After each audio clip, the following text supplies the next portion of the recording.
Okay, here I am, y'all, trying to pop another one out. I'm out here looking rough.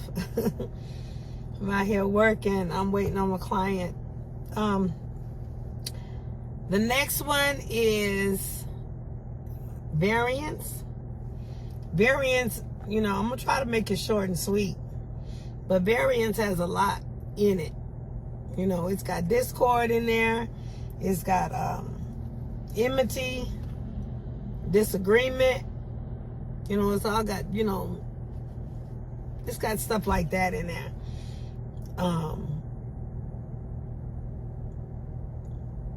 It's just because we don't know what it means don't mean that we don't have to abide by it. You can't abide by something you don't know. That's why the Bible says, study to show thyself approved unto God, rightly dividing the word of truth.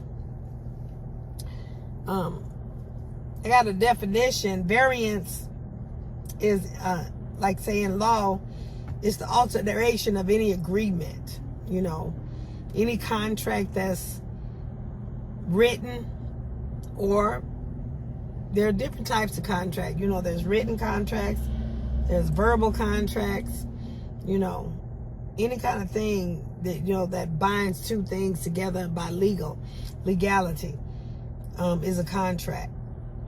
So a variance is an alteration of that.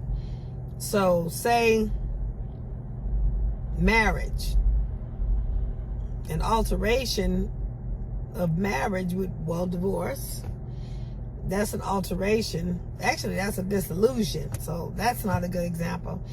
Like maybe a lease agreement, and you alter the rules and regulations in the lease agreement. That's an alteration. Verbal contracts is easier to explain. It's like you make a verbal contract with somebody and they say they're going to do something. They're going to put up their end of the bargain, but they don't put up their end of the bargain because something else happened, X, Y, and Z, and they can't hold up their end of the bargain. So that's an alteration in contract. That's a variance.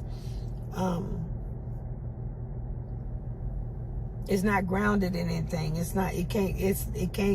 It comes to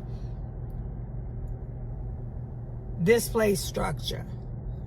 It comes to conscious interrupt. It comes to throw things off, whether it's intentional or not intentional.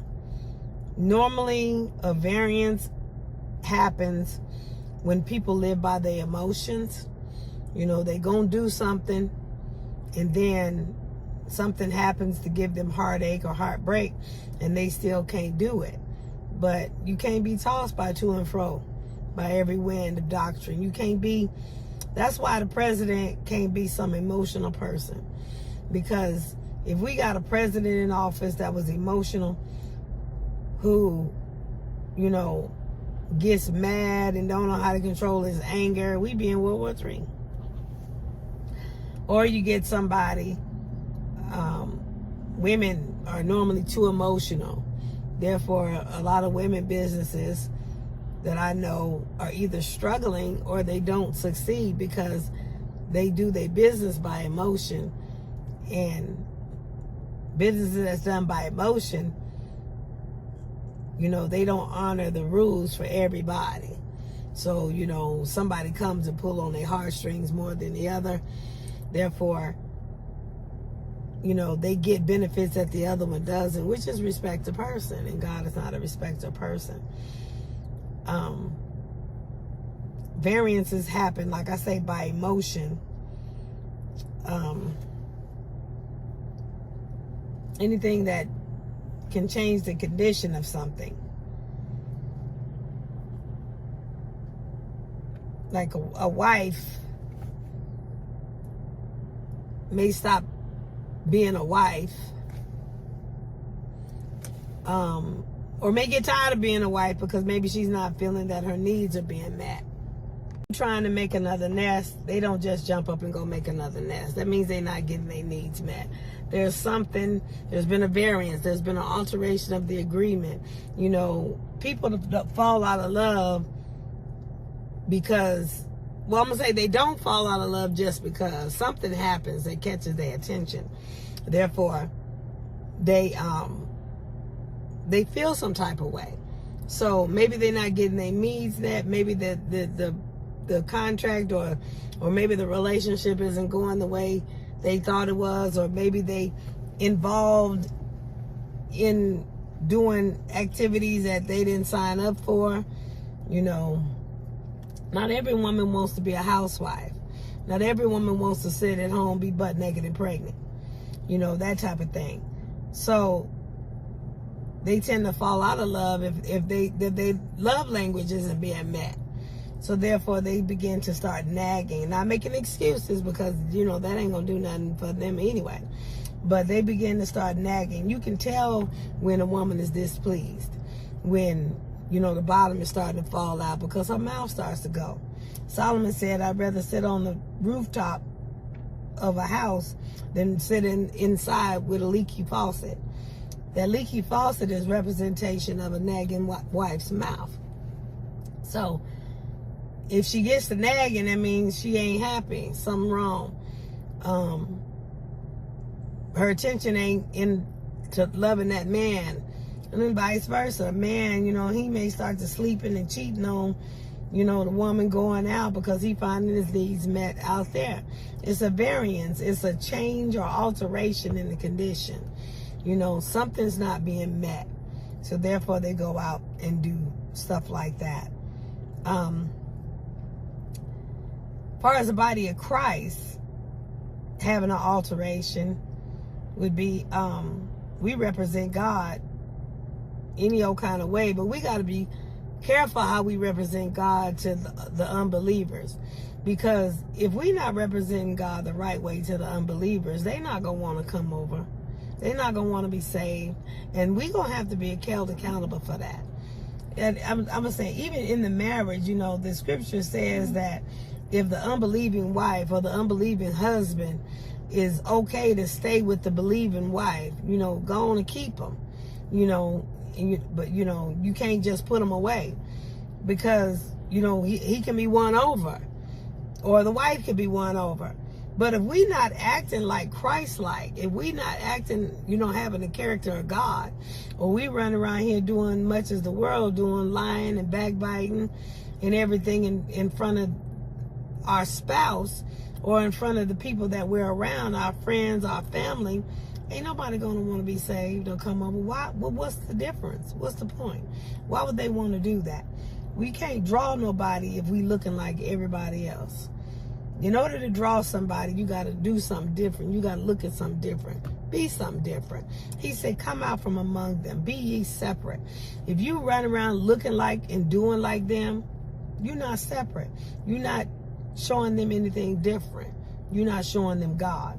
God had people in multitudes flowing to him, flocking to him, not just because of the food and everything, because he wasn't feeding all the time. Sometimes he was just standing up teaching, but they was flocking to him to hear him, because he was teaching something different. And not only was he speaking it, but he was living it. His evidence was in the proof. He was practicing what he preached. We can preach something all day long, but if we ain't practicing it, ain't nobody gonna listen. You know, I get so much attention because of what I teach, but also behind, God gives the evidence. My life is evidence that God is in my life.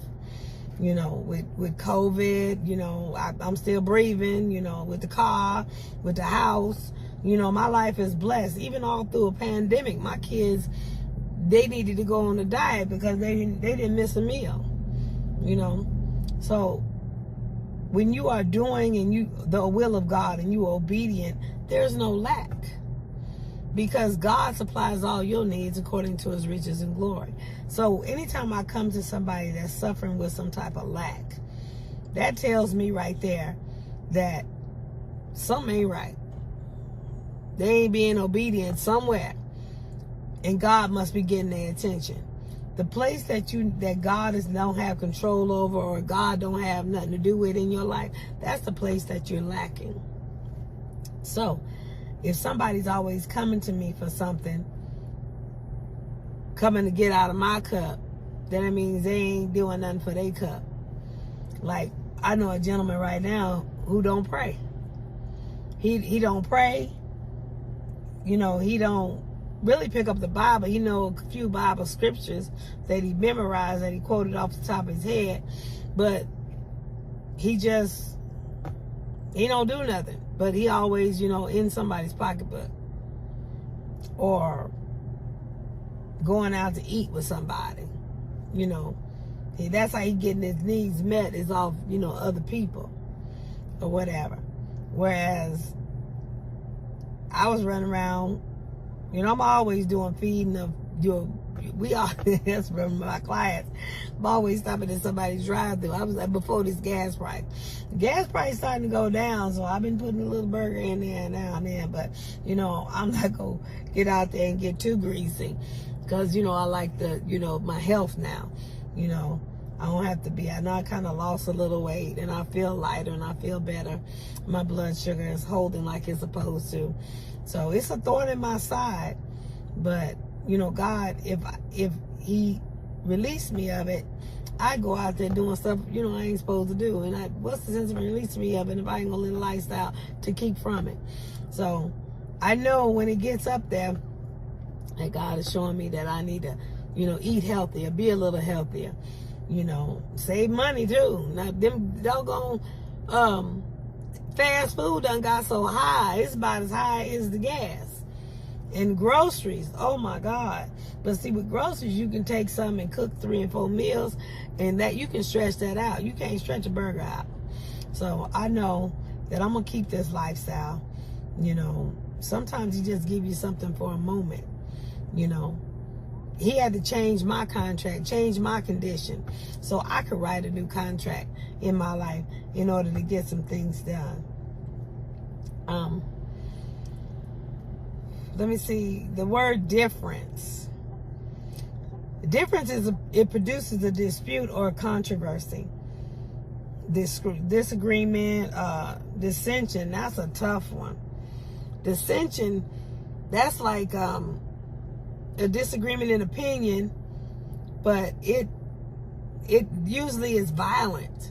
You know, dissension gets violent, you know, very argumentative, lead people to fight, you know, mixed with hatred, it leads people to commit murder and stuff like that. You know, you just have angry words with people. That's why I get quiet. I don't back and forth.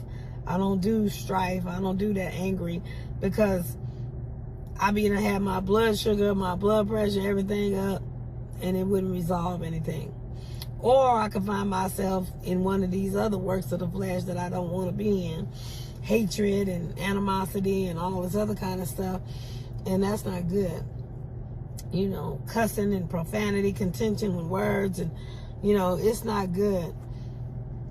You know, friendships busting out, all that. That's like I said, I just get quiet. You know, ain't nobody make me do anything. So it's on me. I can choose to do or choose not to do. So pointing the finger and trying to make somebody, you know, I'm trying to be right, that ain't it. What it is when that individual realizes what they done, you know, it does a sorrow. It, you know, basically whatever they took from you or got from you, that's what they settled for. I mean, it's like a agreement settled up. You know, unless you keep pouring into that individual, you know, being used, then whatever you did for them, that's how much you mean to them, basically. Eventually, you know, they'll feel some type of way. Maybe they'll feel like you were worth more than that. I don't know. But it ain't worth fighting over. It really ain't. It ain't worth going. You know, if that's what that individual wanted more than your friendship or more than honoring the contract, you know, you don't have to fall in all this work of the flesh. You don't have to fall in these other, you know, things like contention and hatred and all that kind of stuff. You know, accept it. You can't make nobody treat you the way you want to be treated, even though it says that's what we're supposed to do. But in essence, if you look at it, that's what we get. Those people that act that way, if we treated them like they wanted to be treated, it'd be like an eye for an eye, a tooth for a tooth. We all be with blind and toothless. So, you know, just chalk it up. And when you let it go, God blesses you with more. God blesses you with something else. I got some things going on right now to where I stopped worrying about all that stuff that was holding me back. And God has elevated me, per se, to a place. He's opened up some being clarity. He's brought clarity to some things. And I see where I'm wasting time in some areas, and I see where I'm not. So I see where things are going.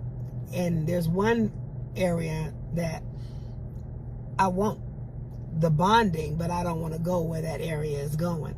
So I'm starting to release myself from that, you know, and go into this other area that God is pushing me towards.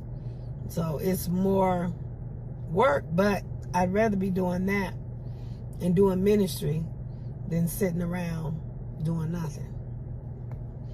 So it's a change. It's a change, alteration of something, an alteration of a contract. And this is not really releasing anything. This is like expanding, is what it is. So it's not going into the negative or anything like that. Like I say, we already talked about disagreement. It's somebody that wants something and somebody else that don't, maybe, or the blue sky is blue, no, the sky is green, you know, that type of stuff. In marriage, if a woman wants something, you know, want a certain lifestyle, but the man wants a different lifestyle. Maybe the woman want to work, she want to bring her own income in, but the man don't want her. He want to stay home with the kids and everything so he can know where she at or whatever. You know, the insecure men do that. Or some men just don't like to look for their wife. They like to know where she is and what she's doing. But nowadays, you really don't know that, because they be at home, but if their needs get bad enough, you never know nowadays. Like I say, it's a disagreement.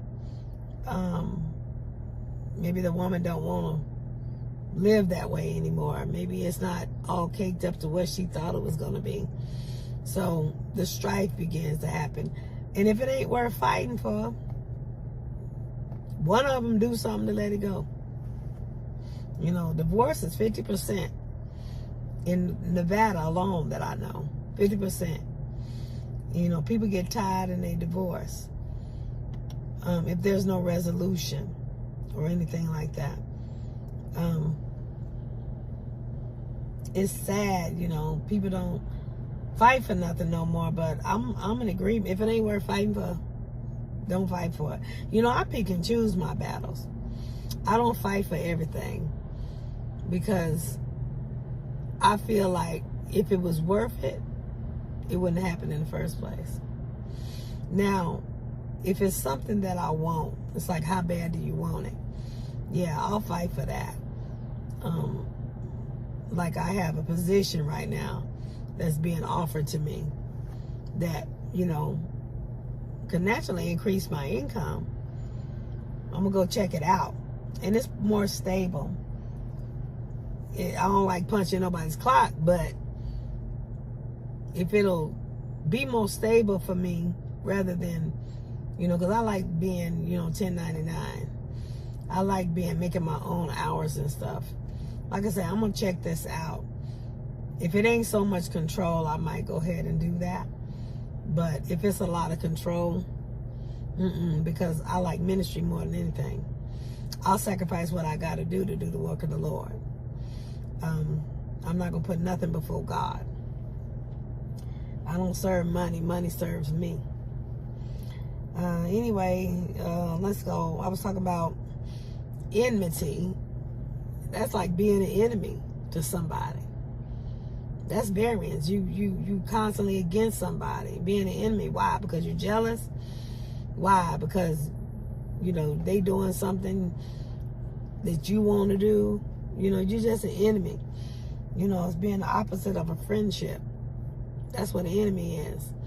It's not, you know, you can't be cordial and come together with that individual. You got to be the enemy. Like Judas was the enemy. You know, he did what he did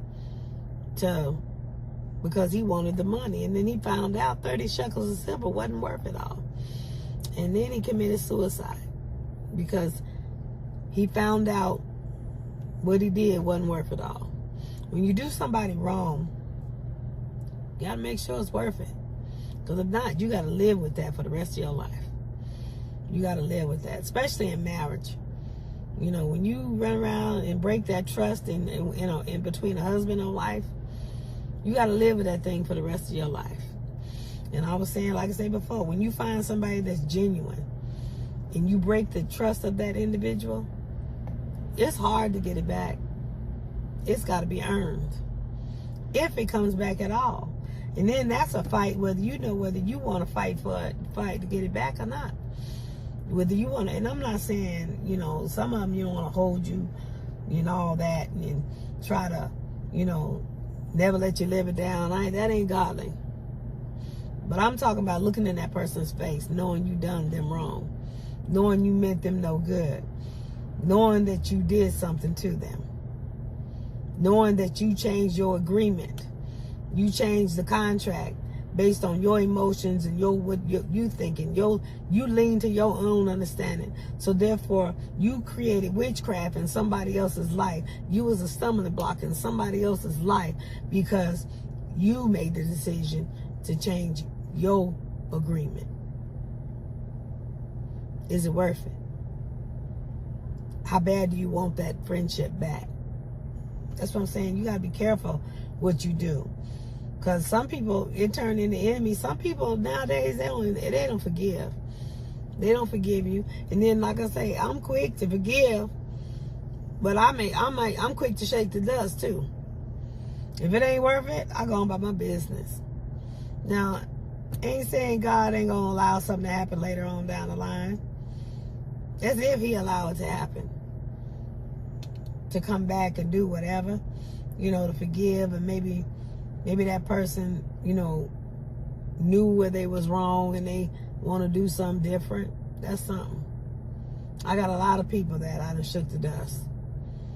I got some that's still asking about me or whatever. So I don't know. Maybe they feel some type of way. Maybe they feel like, you know, they done learned maybe they feel what they did was wrong. Maybe they want to apologize. I don't know. But like I say, unless the Lord bring it to me, I ain't going to make no effort. I've done what I was supposed to do. I forgive it and go on about my business. Because some people just want you to forgive so they can get close to you to do it again. And I'm not one to keep going around that same mountain. You can see a variant spirit in somebody because it's not the straight and narrow. It's always debating something. It's always coming back at you or something. It's always deviating from whatever it is. You know, they can never just say something, do something, and be done. It's always got adversity. It's always something else being said. I know some liars that after a while, you know, God gave me the gift to see the lie in the room. And most of the time I go along with it. I was taught that by several people. One person I was taught that was by my rabbi. You know, I go along with it for a while to see just how far they gonna get. But I can hear the lie. And I go along with it till I can't handle it no more in my spirit. So I know it's vexing my soul to where my soul want to get ready to do one of these other works of the flesh that's going to have me anchored in hell. So I go along with it till I can't, because ain't nobody in the world got that much adversity. When people don't want to do something, they just don't want to do it.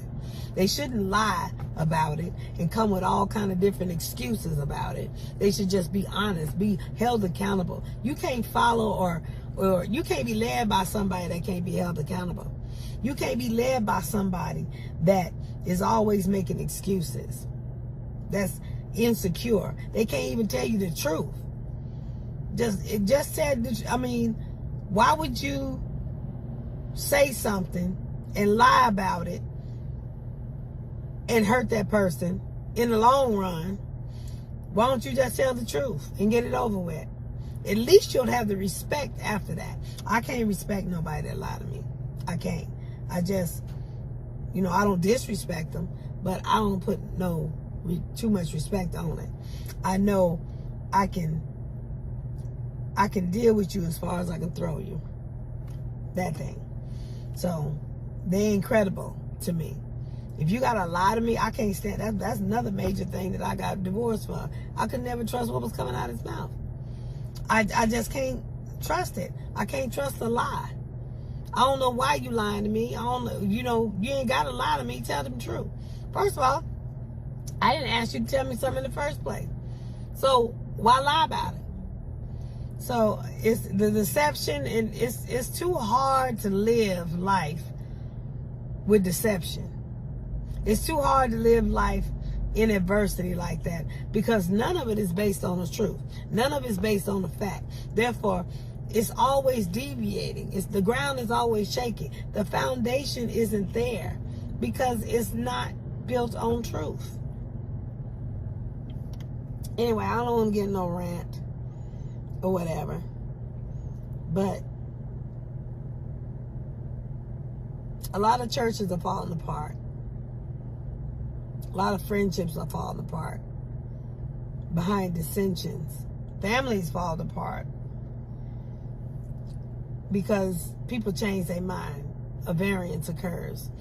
Situations and conditions happen, and they live in their emotions.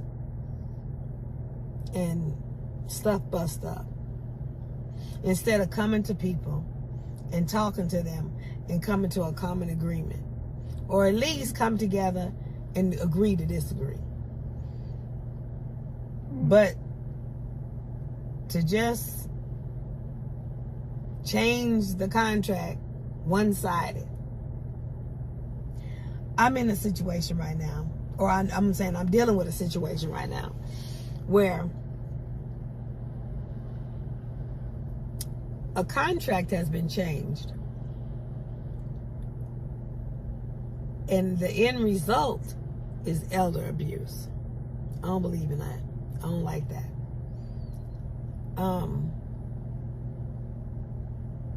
I don't like people that do that. There's lean to they understand to get their stuff, and it's ended up in elder abuse. Matter of fact, I'm in two situations. I know about two situations like that, because these elderly individuals are being taken advantage of. They're being taken for granted because some other people done changed the agreement without they say so. They just supposed to live with it. They ain't, that's so evil to me. And I know we say we ain't supposed to sue and all that, take them to court and all that. That's people in the church. I'm like, you wasn't in the church when you did it. I believe in holding people accountable. I do. We had to live by the law, and we still as Christians have to live by the law, by these laws out here. What's rendered to Caesar was Caesar, rendered to God was God's. It ain't like I can go out here and drive anywhere I want to in this car. I still got to be held by the bounds of the law. So I'm listening to see what God want to do, but I have no problem about holding people accountable legally. None whatsoever. If you want to do wrong and hurt people like that, I have no problem. Because, see, that's what we got issues with is a lot of people don't do nothing. They just be bullied and they keep getting away with it. And people keep getting hurt. Somebody need to stand up and do something. And I'm one of them somebodies. I don't like elder abuse. I really don't. You beating on somebody that paved the way for you. Let me get off of that because I'll be in another rant. But anyway, I just want to come on here and talk about variance.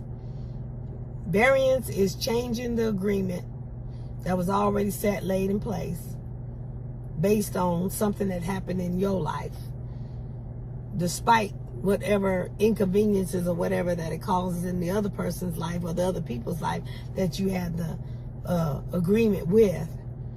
Is selfish. It's, you can't be a people person. You can't even be a leader if you selfish like that. You can't just take situations and be all up in your feelings. I was telling my son when I was in COVID, he was so up in his feelings, hurt. I understand. I'm his mom. I'm the only one he got. But I told him, thank God I was here to tell him. I told him that, you know what? You can't stop and do like that. You got to keep going on. You got them kids to take care of whether I'm here or not. We got to gird up. We got to put our faith in God and let God handle it. The thing that has us fall out, that's our God. Some of us women fall out over these men. Lose everything. Lose our mind, our sanity, all that. Over a man. Stuff don't work right in our life. We done forgot all about God. All that. See, I don't like type of stuff like that. I don't live life by my emotion. A virtuous woman is a woman who got her emotions in check. She got common sense between logic and emotion. Not saying that's just woman either. There's some men out here that's so emotional to where they ain't got no common sense. They can't think logically. You got to have yourself together. Whatever causes you to fall, that's your God. That's the work of the flesh. If you always deviating, changing, the conditions of stuff because you can't have your way or things ain't peaches and cream for you, that's your God. Self is your God. That's why God ain't doing in your life. That's why he's not prospering you, because you all over the place. You all in your feelings, your emotions. He can't use you because the moment you get hurt, you got to go do something else. You got to go sit down somewhere where you can't do. I don't want to get into a rant. And that's because I deal with a lot of people like that. I'm the one that everybody comes to. I'm the one that everybody, looks to, the strengthener. I'm the one that's supposed to, God got me. I'm the one everybody pull on. And I'm not complaining about it. I'm just saying at some point, you better gird up and learn yourself before I'm not here anymore. And then what you gonna do? Who you gonna run to? Anyway, if you make a contract, if you put your word on something, honor your word, honor the contract. If not, come to agreement with the other person. Make another contract. I ain't saying you got to keep on doing stuff. Come to an agreement with the other person. Talk to the other person. Y'all be on one accord. Don't just think of something doing it in your own self and creating havoc in other people's lives. Not because your life messed up, everybody else has got to be messed up. That's variance. Anyway, I got to get going. I got to go get some more people. I got some more work to do. I'll talk to y'all later. Until the next one, stay blessed.